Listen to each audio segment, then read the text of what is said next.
संविधान हमारी आबरू है। संविधान दुनिया के सबसे बड़े संविधानों में से शुमार होता है।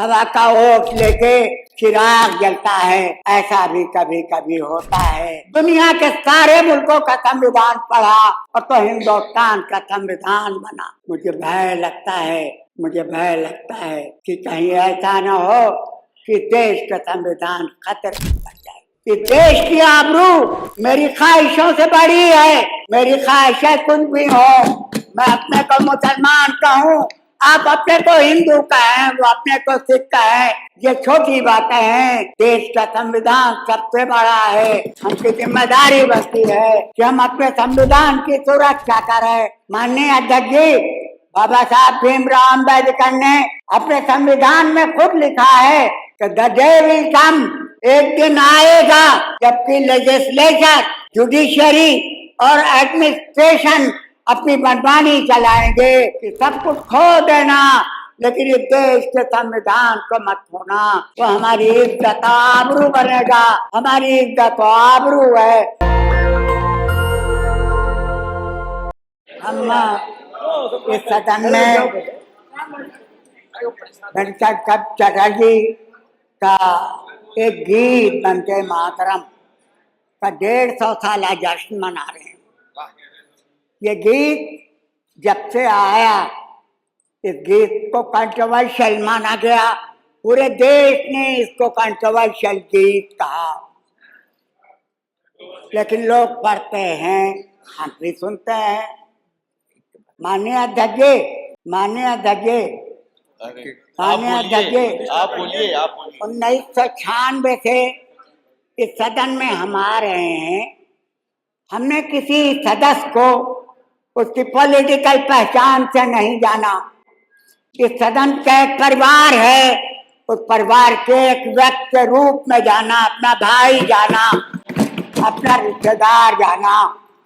जब इस सदन में एक दूसरे पर खींचातानी होती है तो वो अच्छा नहीं लगता नहीं है कि हम एक परिवार के सदस्य हैं। ये नहीं लगता, लगना चाहिए। ये कंट्रोवर्शियल इशू रहा है।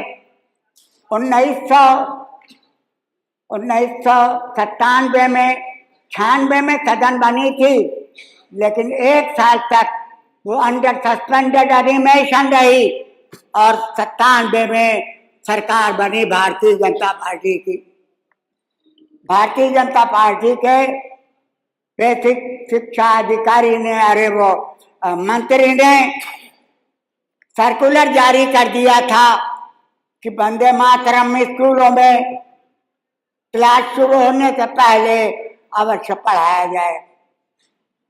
मुख्यमंत्री नज़रतुल उलमा के रेक्टर थे मौलाना अबुल हसन अली नदवी, वो पूरी दुनिया में जाने जाते थे। उन्होंने एक लेख अखबार में दे दिया।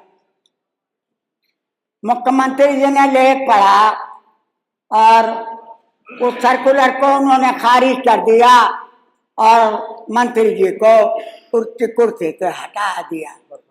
हाँ, तो ऐसा भी होता है, ऐसा भी कभी कभी होता है कि हवा का ओट लेके चिराग जलता है।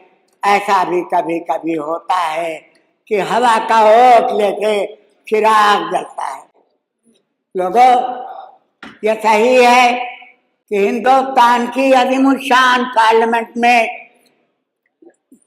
20 घंटा, 10 घंटा लोकसभा, 10 घंटा राज्यसभा में इस वंदे मातरम के जश्न मनाया गया। यहाँ भी हम मना रहे हैं, लेकिन मुझे भय लगता है कि जश्न के पीछे कहीं कोई बहुत बड़ा हादसा तो ना हो जाए। मुझे भय लगता है कि बाबा साहब भीमराव अम्बेडकर का जो ड्राफ्ट कमेटी के चेयरमैन थे, उनका संविधान कहीं दांव पर तो ना आ जाए। मुझे भय लगता है। माननीय अध्यक्ष जी, बाबा साहब भीमराव अम्बेडकर ने अपने संविधान में खुद लिखा है कि द डे विल कम, एक दिन आएगा जबकि जुडिशरी एक दिन आएगा जबकि लेजिस्लेचर, जुडिशरी और एडमिनिस्ट्रेशन अपनी मनमानी चलाएंगे। संविधान विल कीप नो मीनिंग, तो इसके बाद फिर संविधान का कोई माने नहीं रह जाएगा। संविधान हमारी आबरू है। संविधान दुनिया के सबसे बड़े संविधानों में से शुमार होता है। भीमराव अम्बेडकर संविधान कमेटी ने दुनिया के सारे मुल्कों का संविधान पढ़ा और तो हिंदुस्तान का संविधान बना। इसके फंडामेंटल राइट्स, इसके दुनिया भर के इसके नागरिकों के राइट्स वो दुनिया में कहीं नहीं मिलते, अपने संविधान देता है। मुझे भय लगता